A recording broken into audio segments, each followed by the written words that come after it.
Welcome children. Today we are going to discuss call by value. Call by value or pass by value. What is call by value? According to definition, during call by value, any change in formal parameter is not reflected back to the actual parameter.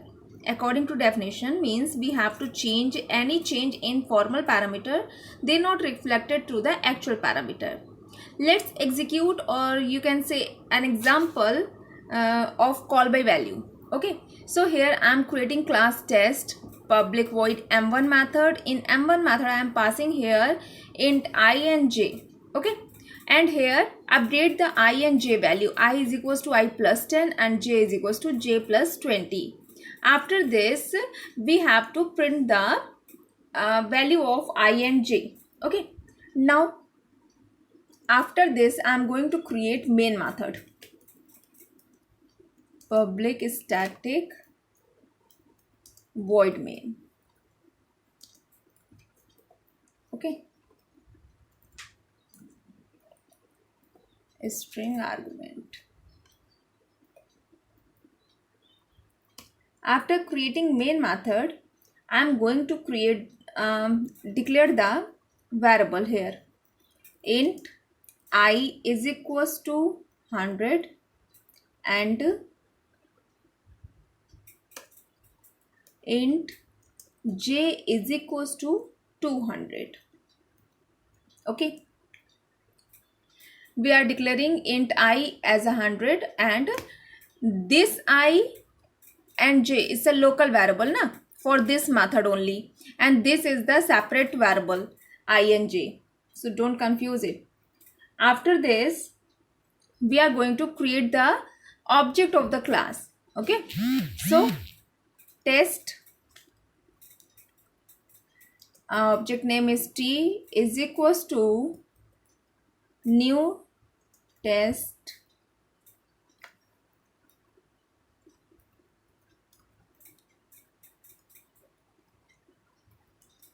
we are creating the object reference. Then we are going to call the m1 method t dot m1. Okay, in m1 method we have to pass two parameters. Okay, so here we are passing I comma j.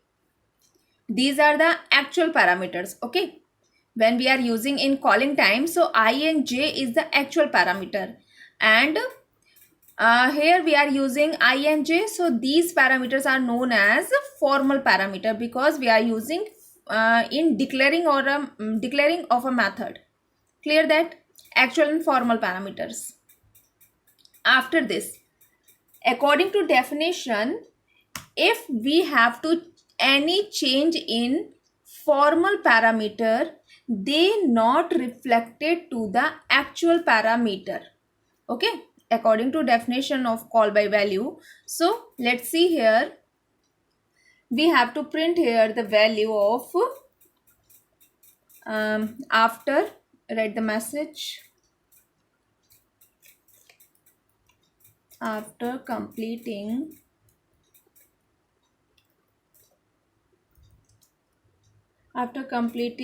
method, after completing method, print the value of I plus colon sign plus j. Clear?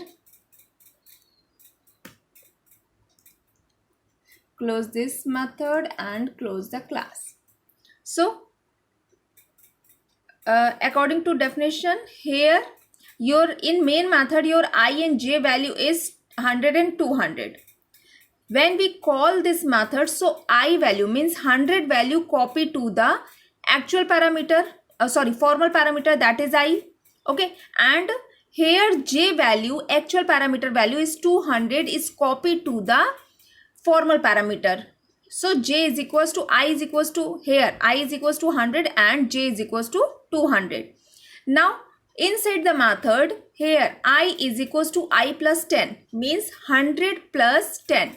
So here value will be which value 110. Clear na? It's a value 110. And in second method your j value is 200. So 200 plus 20 value will be 220. Clear? So according to this function, it will print the I value 110 and 220. Okay.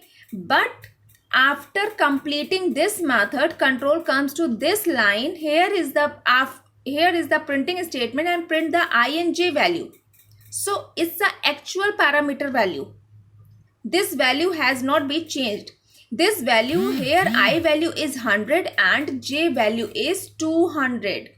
Okay, here we make the changes in formal parameter, but they not reflect to the actual parameter. Clear? It's a call by value. Let's execute our program. No syntax error. Close button. Right click on your folder. Select void main. Click on OK.